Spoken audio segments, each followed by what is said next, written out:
మనకి second order కూడా వచ్చింది. అది కూడా టోటల్ 6 బాటిల్ కాంబో లాగా తీసుకున్నారు. అంటే oil and shampoo total 3 combo. Already bottles ని వాష్ చేసి పెట్టుకున్నాను. అందులో ఫిల్ చేస్తున్నా స్టిక్కరింగ్ చేసి.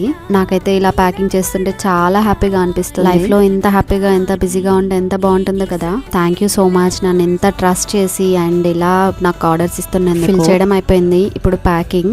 ఫస్ట్ అయితే హ్యాండ్ రిటన్ నోట్ రాస్తున్నాను. ఇవి రాసినప్పుడు నాకు నిజంగా చాలా హ్యాపీగా అనిపిస్తుంది. మనల్ని నమ్మి ఆర్డర్ ఇచ్చినందుకు మన సైడ్ నుంచి చిన్న గ్రాటిట్యూడ్. ఈ ఆర్డర్ నాన్ లోకల్ కాదు, ఇక్కడే లోకల్ లో డైరెక్ట్ గా నేనే తీసుకెళ్లి ఇచ్చేసాను. అందుకే బాక్స్ లో ఏం ప్యాక్ చేయలేదు. సెక్యూర్ గా జస్ట్ ఇలా ప్లాస్టర్ వేసి ఆయిల్ షాంపూ కాంబో సెట్ చేశాను థ్యాంక్ యూ నోట్ తో. ఇంకా ప్యాకింగ్ అయిపోయింది. థ్యాంక్ యూ సో మచ్ నన్ను ఇంతగా నమ్మి సపోర్ట్ చేస్తున్నారు. మీరు ఇంకా సపోర్ట్ చేయాలనుకుంటే ఫస్ట్ నా పేజ్ ని ఫాలో చేయండి. నేను ఈ బిజినెస్ ని ఏదో ప్రాఫిట్ వస్తుందని స్టార్ట్ చేయలేదు. నా నాలెడ్జ్ నా టాలెంట్ ఇంకో నేచురల్ వేలో యూస్ అవ్వాలని స్టార్ట్ చేశాను. మన కృష్ణికాస్ ప్రొడక్ట్స్ చిన్న పిల్లలు కూడా యూస్ చేసేలాగా నేచురల్ గా ఉంటాయి. అందుకే మన పేజ్ లో చాలా తక్కువ కాస్ట్ కే ప్రొడక్ట్స్ ఉన్నాయి. మీరు కూడా ఫాస్ట్ గా ఆర్డర్స్ ప్లేస్ చేసుకోండి. నన్ను ఫాలో చేయండి. బాయ్.